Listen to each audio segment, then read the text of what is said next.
Yo, what's going on, y'all? This is Marcus Rosa, aka Mazuma TV, back at y'all with some more boxing talk, man. I hope everybody's having a blessed, beautiful, positive, productive day. I'm just chilling, enjoying this beautiful Philadelphia weather, on my way to get into it. As always, I hope y'all doing the same.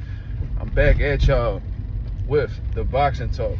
You know what I mean? Hit the like, hit the subscribe button. We on the road to 4K. We well into the 3,400 mark. Looking to crack that 3,500 mark in due time. Shout out to the nation and the mob for making this possible. All right, y'all. I was gonna make this video yesterday. I was gonna put that out for you. However, I was feeling a little, I'm not gonna say sick, but you know, I guess you could say that, a little under the weather. And plus, I was busy with, you know, my fighters, the gym, my son. You know what I mean? All that good stuff. But better late than never, man. I'm trying to keep this as objective as possible because I'm very excited for this fight between Xander Zayas and Jaron Ennis. I have a lot of respect for both of these guys for taking this fight. So I'm trying to call this down the middle as much as I can. Now, the latest video that I had put out was pretty much saying the mistakes that Xander Zayas shouldn't make to put himself in the best possible position to win against Jaron Ennis. And here I am, back at y'all with another video to tell you guys what I feel like Jaron Ennis should avoid against Xander Zayas so he could be in the best possible position to win. Now, Jaron Ennis is one of the best fighters in the world, in my opinion. I think he's also one of the most well-rounded. What do I mean by that? I feel like there isn't not one criteria in the sport of boxing that Jaron Ennis doesn't do well. You know what I mean? You can say the same about Xander Zayas. You feel what I'm saying? But with Jaron Ennis, he also has the God-given ability. He has the God-given reflexes, the speed, the explosiveness. A lot of the stuff that Jaron Ennis has in his toolbox, you really can't teach for real. You know what I mean? It's either you got it or you don't.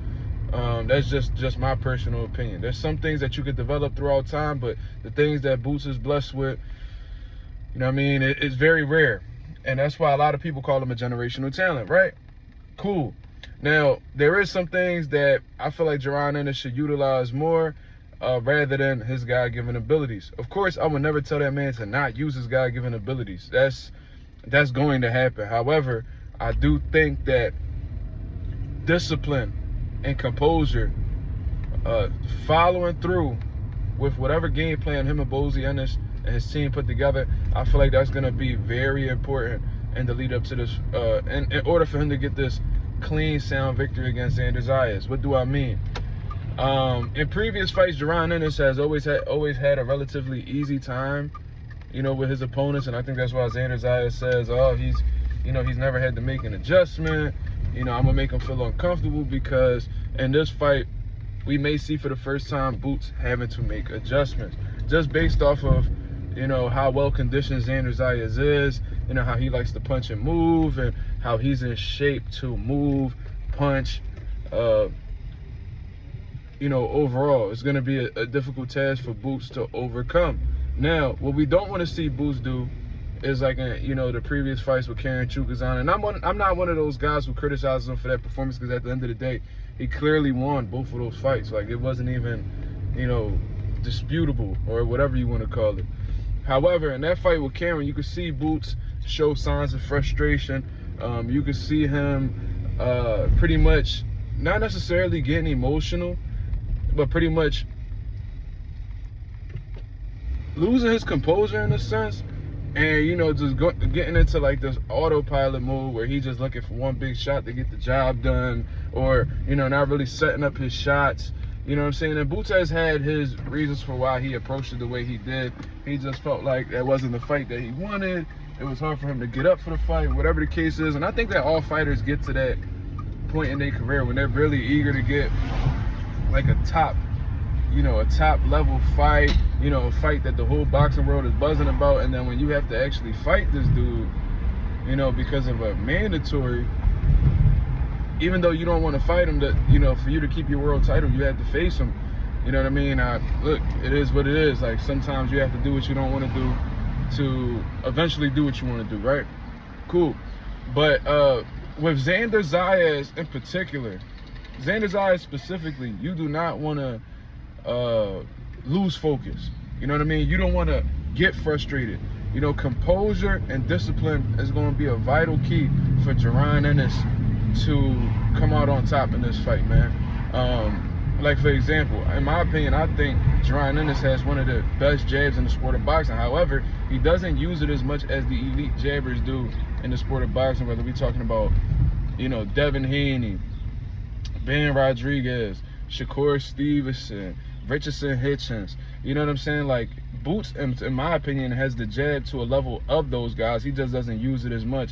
And I would love to see Jaron Ennis use that jab and really be in there thinking. You know what I'm saying? I don't want Boots in there just firing, just hoping that one of these shots go ahead and, clip Xander Zayas or whatever the case is. I want to see that man disciplined to a T.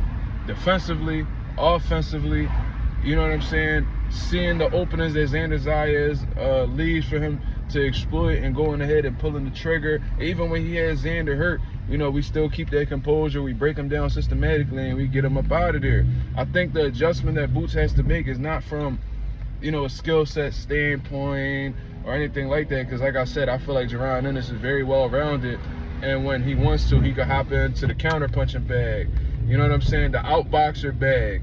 The inside bag, the mid-range bag, the outside, boxing from the outside bag.